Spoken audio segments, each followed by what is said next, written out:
আরো একটা গুরুত্বপূর্ণ বিষয় নিয়ে কথা বলবো এখন। সেটা হচ্ছে যে আমাদের কাছে অনেক পেশেন্ট আসে যারা এখন আপনারা জানেন যে টিজি বা ট্রাইগ্লিসারাইডটা তীব্র পরিমাণে বাড়ছে রোগীদের।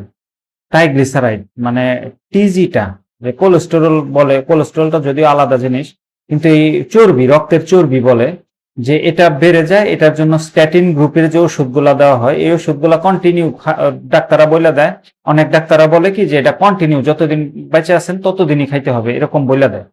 তো এই গ্রুপের ওষুধগুলা কিছুদিন খাওয়ার পরই সেই রুগীগুলাই আমাদের কাছে আইসা বলে যে ডাক্তার, আমার তো সেক্সুয়াল মানে সেক্সুয়াল সমস্যা দেখা দিচ্ছে। কারণ আপনারা যদি স্ট্যাটিন গ্রুপের ওষুধটা খাইতে থাকেন, কন্টিনিউ খাইতে থাকেন, দেখেন এটা কন্টিনিউ খাওয়ার কোনো ওষুধ না। আমি এর আগেও এখানে বলেছি বা আরো অনেকগুলা ভিডিওতে বলেছি যে ট্রাইগ্লিসারাইড বেড়ে গেলে এটা সিম্পলি খাবারের মাধ্যমে এটা কন্ট্রোল করা সম্ভব। যদি খাবারের মাধ্যমে কন্ট্রোল না হয়, এটার জন্য ঔষধ কিছুদিন করে হোমিওপ্যাথিক চিকিৎসা নিলে সেটার জন্য তো কোনো সাইড ইফেক্ট হবে না, কিন্তু এই অন্য কোনো প্যাথির চিকিৎসা নিলেও সেটা খুব হিসাব করে নিতে হবে।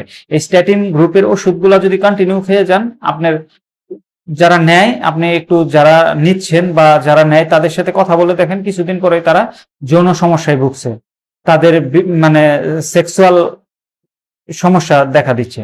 তো এই বিষয়টা যারা, তারপরে আপনি আবার ওইটার জন্য ওষুধ খাবেন, ওইটার জন্য ভায়াগ্রা টাইপের ওষুধগুলা দিবে, এরকম করে পুরা সেক্সুয়াল লাইফটারে আপনি ধ্বংস করে দিতেছেন। তাই স্ট্যাটিন গ্রুপের ওষুধগুলো আপনারা নেওয়ার আগে 10 বার ভাববেন।